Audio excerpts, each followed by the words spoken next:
The burning sword की episode 01 के साथ हाजिर हो। तो एपिसोड की शुरुआत में टियानजन कॉन्टिनेंट के बारे में बताया जाता है कि इस कॉन्टिनेंट का नाम टियानजन कॉन्टिनेंट है और ये एक बहुत ही यूनिक जगह है। एक ऐसी जगह जहां पर सभी कल्टीवेटर्स हैं, यानी कि ज्यादातर लोग जो है वो कल्टीवेटर्स हैं, वो मैजिकल पावर्स को हासिल करते हैं, अपनी अपनी कल्टीवेशन को आगे बढ़ाते हैं और उसके बाद ताकतवर बनते हैं। जहां पर जो सेक्टर्स हैं वो सभी सेक्टर्स अपनी अपनी पावर के हिसाब से महत्व रखते हैं। यहाँ पर में सबसे पहले जो सेक्टर दिखाया जाता है उसका नाम ब्लू स्टार सेक्टर होता है। तो ब्लू स्टार सेक्टर के बारे में बताया जाता है कि इस सेक्टर में तकरीबन 10,000 डिसाइपल्स पढ़ते हैं और 10,000 डिसाइपल्स होने की वजह से ये सेक्टर भी यहाँ के काफी बड़े सेक्टर्स में से एक सेक्टर है। तो सेक्टर की सीढ़ियों के ऊपर दिखाते हैं कि काफी सारे लोग सामान उठाकर अंदर की तरफ जा रहे होते हैं। तो बाकी के सभी लोग देखकर हैरान हो रहे होते हैं कि यहाँ पर क्या चल रहा है। तो दो गार्ड्स यहाँ पर आपस में बातें कर रहे होते हैं। ये कहता है कि 1 महीने के बाद हमारी प्रिंसेस की शादी होने वाली है। हमारी प्रिंसेस की शादी जब लिन फैमिली के यंग मास्टर के साथ हो जाएगी तो दोनों सेक्टर्स का आपस में मिलाप होगा, जिसके साथ हमारा सेक्टर पहले से ज्यादा पावरफुल हो जाएगा। लिन फैमिली वाले ज्यादा पावरफुल इसलिए क्योंकि उनके पीछे ग्रेट जैन सेक्टर वालों का हाथ है। जैन सेक्टर के लोग हमारे ब्लू स्टार सेक्टर से भी ज्यादा पावरफुल है, इसी वजह से उनका फैमिली बिजनेस बहुत ज्यादा पावरफुल है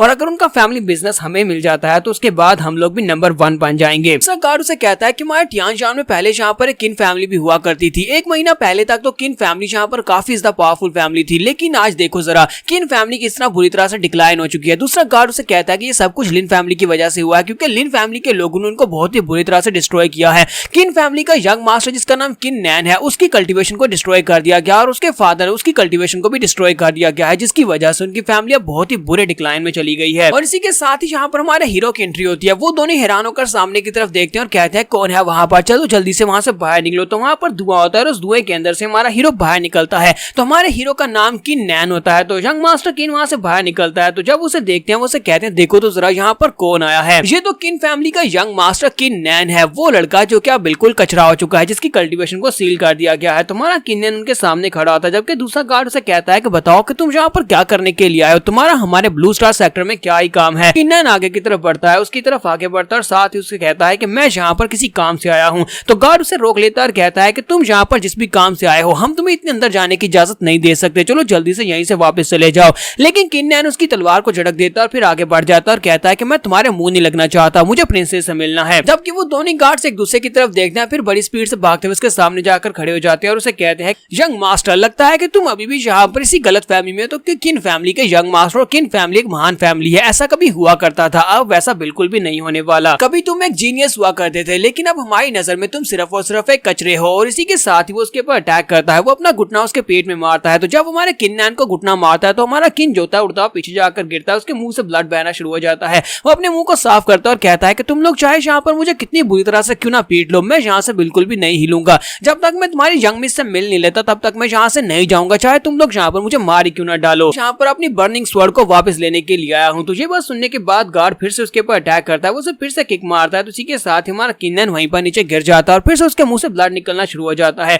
बाकी के सभी लोग भी वहां पर देखने के लिए खड़े हो जाते हैं और कहते हैं कि ये यंग मास्टर किन है और ये कितनी बुरी तरह से यहाँ पर मार खा रहा है। इसके बारे में जो सुना था कि ये क्रिपल हो चुका है, ये तो वाकई में सच है। और उसे कहता है कि तुम यहाँ पर हमारे सेक्टर में आकर, ब्लू स्टार सेक्टर में आकर अपनी बर्निंग स्वॉर्ड को नहीं ले सकते। हमारा तुम्हारी फैमिली के साथ कोई भी ताल्लुक नहीं और ना ही हम लोग यहाँ पर तुम्हें वो स्वॉर्ड देने वाले हैं। और इसी के साथ ही हमारा यंग मास्टर किन फिर स्वॉर्ड का खड़ा होता है और कहता है कि यून बिंग लैंड कहाँ पर हो, जल्दी से यहाँ पर और आकर खुद मुझसे आकर बात करो। जब तक तुम हमारी किन फैमिली के ट्रेजर यानी बर्निंग स्वॉर्ड को वापस नहीं करती तब तक मैं बिल्कुल भी नहीं जाऊंगा। अगर तुम चाहो तो मुझे जान से मार सकते हो। तो गार्ड उसके ऊपर अटैक करने के लिए आगे बढ़ता है और कहता है कि तुम्हारी हिम्मत कैसी है हमारी यंग मिस का नाम इस तरह से लेने की। जैसे वो उसकी तरह उसके करीब पहुंच रहा होता है, इसी के साथ ही प्रिंसेस की आवाज आती है। वो कहती है कि तुम लोग यहीं पर रुक जाओ, मुझे इससे बात करने दो। तो प्रिंसेस वहां पर अपीयर होती है। जब वहां पर अपीयर होती है तो सभी लोग उसे देखकर बहुत ज्यादा खुश होते हैं, स्पेशली वो दोनों गार्ड जो होते हैं। कहते हैं देखो जहां हमारी यंग मिस आ चुकी है, हमारी यंग मिस बहुत ज्यादा क्यूट है, ये बिल्कुल एक फेरी की तरह है, चाहे इसकी कल्टीवेशन लो ही क्यों ना हो, लेकिन इसके बावजूद ये हमारी यंग मिस है और ये बहुत ज्यादा खूबसूरत है।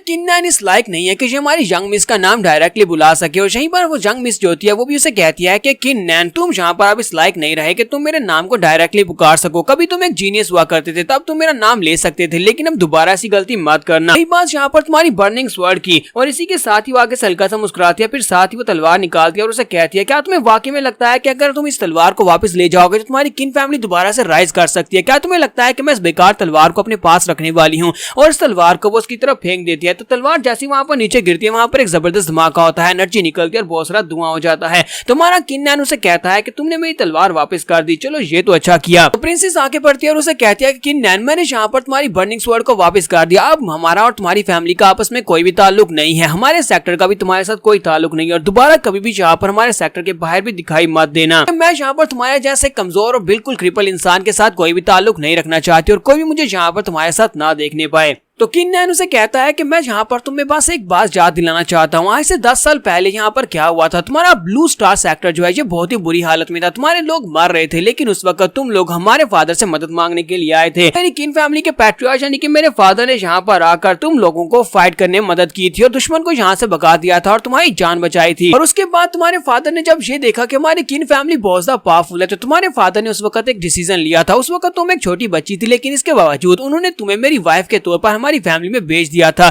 जब तुम हमारी फैमिली में आई थी तो मेरे फादर ने तुम्हें बर्निंग स्वॉर्ड जो थी वो तोहफे में दी थी। पिछले 10 साल तक मेरी फैमिली ने तुम्हारी बहुत ही अच्छे से केयर की। पिछले 10 साल में हम लोगों ने तुम्हारा बहुत ही अच्छे से ख्याल रखा, यहाँ तक कि अपनी फैमिली का कीमती ट्रेजर भी तुम्हें दे दिया। लेकिन अब यहाँ पर देखो तो सही, किन फैमिली के ऊपर थोड़ी सी मुश्किल क्या आई, तुम वहां से भागकर यहाँ पर अपने सेक्टर में वापस आ गई और उसके बाद अब तुम हमारे साथ कोई ताल्लुक भी नहीं रखना चाहती, तुम हमारी मदद भी नहीं करना चाहती। हालांकि वो फादर जिन्होंने तुम्हें फादर की तरह प्यार किया वो वहां पर मर रहे हैं, लेकिन तुम उनको देखने के लिए भी वहां पर नहीं जाना चाहती। ब्रदर किन उसे कहता है कि तुम्हारे ब्लू स्टार सेक्टर में तुम्हें यही एटिक्यूट सिखाया जाता है क्या, तुम्हें इसी तरह का बिहेवियर सिखाया जाता है कि तुम अगर किसी के कोई तुम्हारे पर एहसान करता है तो उसके एहसान का बदला ना चुकाया जाए। प्रिंसेस उसकी बात सुनने के बाद खामोश होती है, फिर साथ ही अपना चेहरा दूसरी तरफ घुमा लेती है। तो ब्रदर किन वहां पर हंसना शुरू कर देता है, तो उसे कहता है कि चलो फिर ठीक है, मुझे लगता है कि अब हमें ये सब कुछ खत्म कर देना चाहिए। तुमने हमारी फैमिली का ट्रेजर वापस कर दिया, बर्निंग स्वॉर्ड मेरे पास वापस आ चुकी है, तो इसका मतलब यह है कि हम दोनों के दरमियान में जो भी हिसाब किताब था वो पूरा हो चुका है। आज के बाद से तुम्हारे और मेरे दरमियान में कुछ भी नहीं है, चाहे तुम बाद में भीख मांगती हुई मेरे पास आओ कि मुझसे शादी कर लो, मैं तब भी ऐसा बिल्कुल नहीं करूंगा।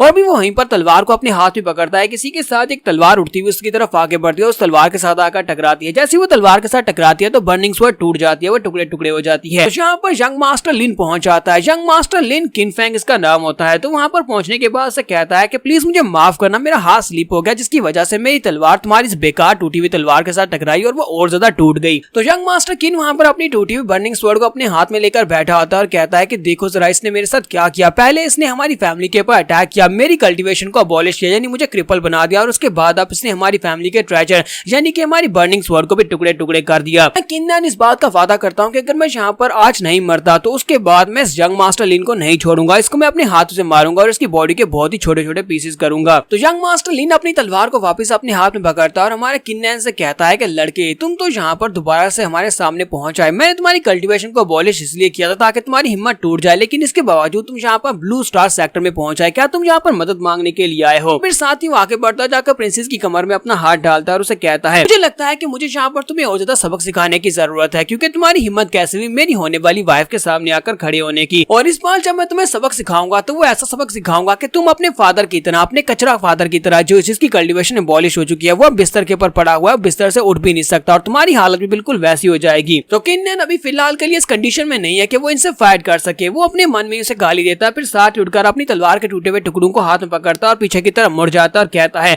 जबकि बर्निंग स्वॉर्ड हमें वापस मिल चुकी है तो मेरे यहाँ पर किन फैमिली के और तुम्हारे ब्लू स्टार सेक्टर के दरमियान में कोई भी रिश्ता नहीं बचा, लेकिन अब यहाँ पर हम दोनों के दरमियान में एक नया रिश्ता बनेगा और वो दुश्मनी का होगा, क्योंकि मैं यहाँ पर ब्लू स्टार सेक्टर के साथ अपनी दुश्मनी को पूरी तरह से निभाऊंगा और मैं बदला लूंगा, जो भी तुम लोगों ने मेरे साथ किया है मैं उसका बदला लूंगा। जबकि लिन किनफेंग जो होता है वो प्रिंसेस से कहता है कि तुमने इस लड़के को यहाँ पर मार क्यों नहीं दिया, अगर इसे यहीं पर मार देते तो किस्सा खत्म हो जाता। प्रिंसेस से कहती है कि हमें इस लड़के को मारने की क्या जरूरत है, आखिर इससे हमें डर किस बात का है, ये तो क्रिपल हो चुका है, ये दोबारा कभी कल्टीवेट ही नहीं कर सकता, तो फिर हमारे लिए खतरा कैसे बनेगा। मास्टर लिन आगे हंसना शुरू कर देता और कहता है कि हाँ तुमने बिल्कुल ठीक कहा, ये कचरा तुम्हारे सामने खड़े होने के लायक भी नहीं, हम जब चाहें इसको मार सकते हैं, वैसे भी हमें इन जैसे लोगों की परवाह बिल्कुल भी नहीं होनी चाहिए। और यहाँ पर हमारी एपिसोड 01 का एंड होता है। तो द बर्निंग स्वॉर्ड की एपिसोड 01 कैसी लगी कमेंट करके बताइएगा। द सॉवरियन कॉपीराइट इश्यूज की वजह से मुझे खत्म करनी पड़ी और जल्दी मुझे यही सीरीज मिली थी जिसको मैंने स्टार्ट कर दिया, तो अब आप कमेंट करके बताइएगा कि आपको कैसी लगी है।